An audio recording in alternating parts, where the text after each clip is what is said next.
Hello, welcome to News Now on TV360. I am Fidelia Aguncha. The Nigerian Air Force says it has killed the wife of Abubakar Shakal, factional leader of the Boko Haram terrorist sect.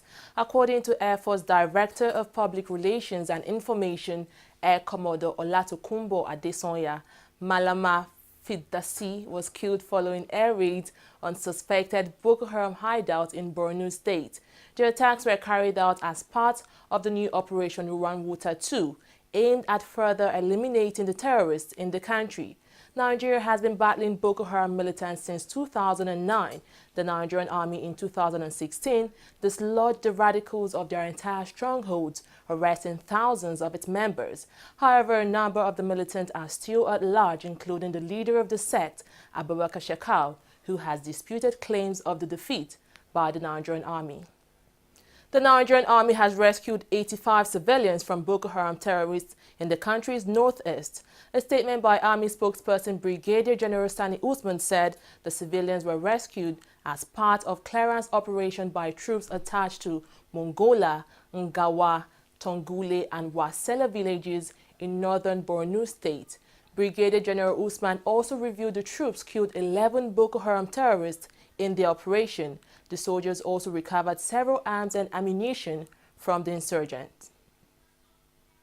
Nigeria's federal, local and state government shared 558.082 billion naira as allocation in the month of October. This was disclosed by the Accountant General of the Federation, Ahmed Idris, at a press briefing. He also gave a breakdown on how the money was shared between the three tiers of government. The VAT collection, as I told you, is 83,315 million. So on the whole, the revenues that are distributed to the three tiers of government in total amounts to 507,276 million compared to 637,704 million as distributed in the previous month. The balance on the excess route account as at 24th of October 2017 stood at, and is still the same balance, $2.309 billion. $2.309 billion. Nigeria President Muhammadu Buhari has postponed the weekly Federal Executive Council meeting till Thursday. A statement from the presidency says the meeting will be used to finalize details on the country's 2018 budget. The presidency has also expressed its commitment to returning the budget calendar year to January till December. The disclosure comes less than a week after the president sent the 2018 to 2020 medium-term expenditure framework to the Senate. The document, which must be approved by the Senate before a budget is submitted, is proposing a record 8.6 trillion naira budget for the 2018 fiscal year. 3 suspected cases of monkeypox have been confirmed in Delta State. The State Commissioner of Health, Nicholas Azinge, said the suspected cases have been isolated and are currently under medical care at an undisclosed location in the state. He, however, noted the cases are subject to confirmation by laboratory tests. The figure brings the number of suspected cases in the country to 77, with only 3 confirmed in Bayelsa. The Attorney General of the Federation, Abubakar Malami, has defended his role in the controversial recall of Abdul Rashid Maina back into the Federal Civil Service. Maina was reappointed as the Director in charge of Human Resources in the Ministry of Interior, despite being on the wanted list of the Economic and Financial Crimes Commission. His reappointment had drawn condemnation, and President Muhammadu Buhari ordered his immediate disengagement hours after he was reobserved. The Attorney General says he will tell Nigerians the truth about the incident when he responds to the Senate summon. In a move fast becoming the order of the day, the Libyan government has again deported 257 Nigerians back into the country. The deportees arrived the country on Tuesday after failed attempts to cross over to Europe from the northern African country. According to the National Emergency Management Agency, NEMA, the deportees include females, which are 241, 2 children and 5 infants, while the male comprised 4 adults, 4 teenage boys and 1 infant. Their return was facilitated by the International Organization for Migration. The Nigerian Senate on Wednesday moved to end the plight of Nigerian students on scholarship abroad. The lawmakers during plenary noted a number of Nigerian students are currently stranded in Russia, United Kingdom, Canada and other countries due to inability of the federal government to pay their tuition fees and stipends. The lawmakers agreed to summon various agencies of government responsible for scholarship to Nigerian students to meet with the Senate President with a view to bringing the plight of the students to an end. A coalition of civil society organizations have tasked Nigerian leaders at all levels to embrace the new media platform as a tool to deepen democracy in the country. The group made the demand in Abuja, the nation's capital. They were speaking ahead of the upcoming New Media, Citizens and Governance Conference organized to fashion out protocols, ideas and approaches which best facilitate engagement between Nigerians and their elected officials, as well as the institutions they represent through the tool of social media. One thing the new media has done that has democratized opinion. It doesn't matter who you are. You can go to your Facebook page, you can make a YouTube video and say whatever you want to say there. Now, it makes it more difficult, because the implication of that is that it makes it more difficult for opinion to now be regulated. The purpose of the NMCG conference actually is to bridge the gap between the citizens and the government. And if we're going to look at it, how can we bridge this gap between the citizens and the government? Because of recent or lately, we discovered that the gap is getting wider and wider. And the only way we can bridge this gap is through new innovations, through new media, through digital media, through our social media platforms. As more Nigerians go online, including professionals like journalists who depend on the internet for their career, what happens online and who determines what happens online are important decisions indeed. NMCG 2018 therefore provides another opportunity for all stakeholders in public, private, civil society, and all citizens to get their voices heard and shape their digital futures, and the right to be heard and engage meaningfully with government across social media channels, which are rapidly emerging as the new media of the 21st century.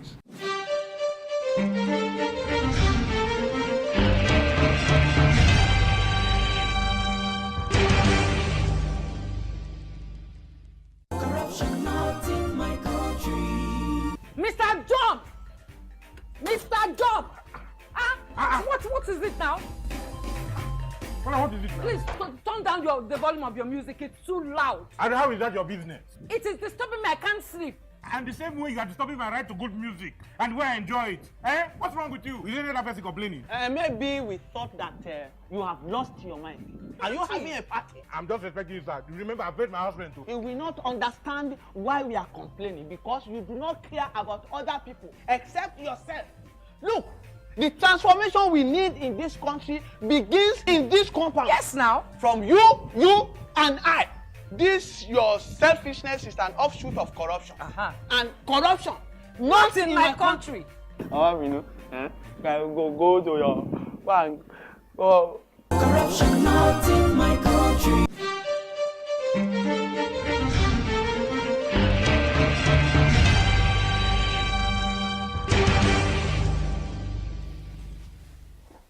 Welcome back. It's time for Business Stories with Ngozi Okoye.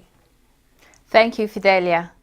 The National Bureau of Statistics, NBS, says the gross domestic in a real time declined in the third and fourth quarter of 2016.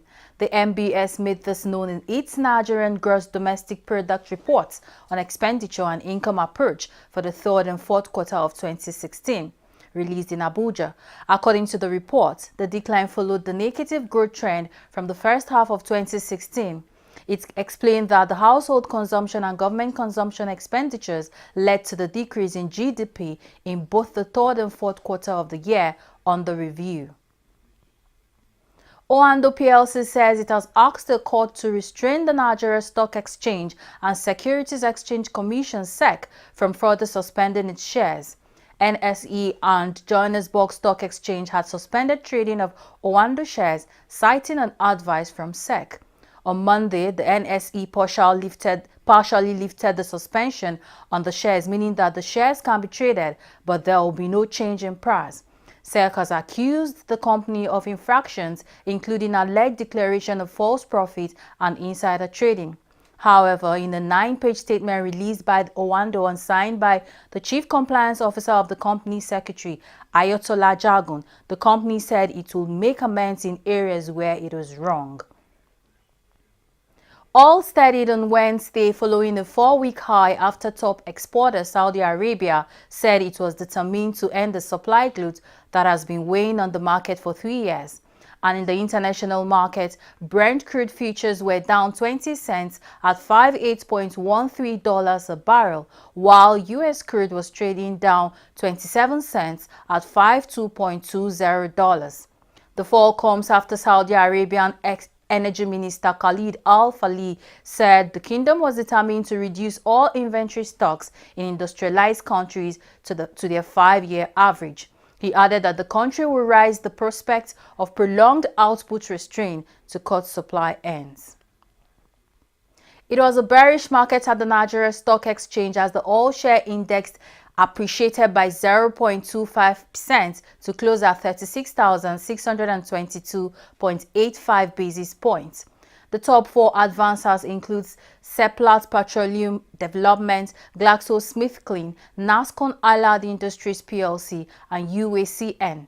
The equities of Fort Oil, Mobil, International Breweries, and Cotix plc, among others, saw a downturn at 2.23, 1.85, 1.72, and 0.22% respectively. Meanwhile, UBA, Zenith, Access, and Fidelity Banks led the list of active stocks that recorded impressive drive at the end of the day's session. The market summarized with 3,577 deals in a volume of 332.996 million shares, valued at 4.661 billion naira. And that is it on Stock News. We will return with foreign and sports stories.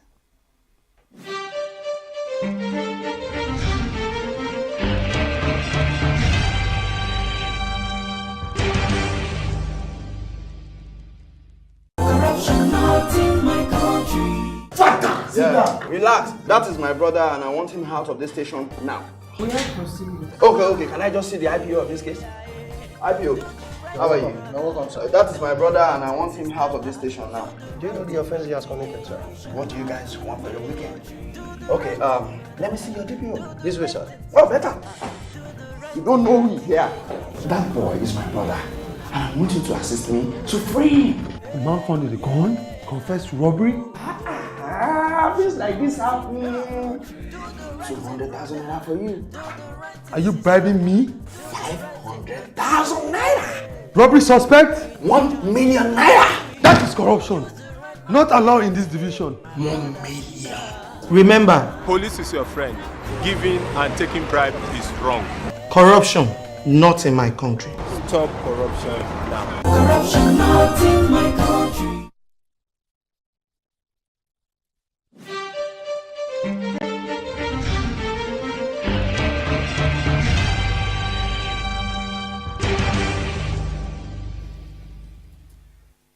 Glad to have you back. Authorities in Madagascar say about 124 people have so far died since the outbreak of an epidemic in August. Plague is common in Madagascar, but the outbreak has caused 1,192 suspected cases since August and is especially worrying because it started earlier in the season than usual and has hit urban rather than rural areas. In addition, 2/3 of the cases are of the pneumonic plague, the deadliest form of the disease. The WHO says an estimated $9.5 million is needed to counter the epidemic, but only $3 million has been raised so far. Kenya's Chief Justice has said the Supreme Court is unable to hear a petition calling for a delay in Thursday's presidential rerun election. David Maraga said not enough of the court's 7 judges were available to hear the case. The Supreme Court annulled the original election in August by a 4-2 majority, saying the poll was neither transparent nor verifiable. Opposition leader Raila Odinga is boycotting the rerun, saying nothing has changed, while President Uhuru Kenyatta, who is seeking a second term, has said the ballot must go ahead. On to sports now. The improved National Stadium swimming pool Surulere, Lagos, is set to host the West Africa Junior Swimming Championship. The Nigerian Aquatic Federation has secured the pool to host the second Africa Kana Zone 2, that is West and Central Africa Junior Swimming Championship, from October 27 to October 29.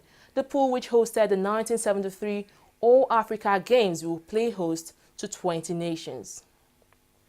Juventus president Andrea Agnelli has told the club's shareholders the Italian champions have been completely acquitted by FIFA in the transfer of Paul Pogba to Manchester United. World Football governing body were investigating Pogba's transfer to Old Trafford over suspicions that a payment to agent Mino Raiola could have breached third-party ownership rules. Manchester United were cleared of any wrongdoing in the summer, and Juventus have also not been found wanting. Italian and Juventus legend Gianluigi Buffon has again announced his intention to retire from football after the 2018 World Cup in Russia. The 39-year-old, who still holds the record as the world's most expensive goalkeeper, told newsmen he is convinced this season will be his last. He, however, hinted he will continue his career if Juventus wins the 2018 Champions League. The goalkeeper has represented his country a record 173 times and has made well over 500 appearances for his club, Juventus.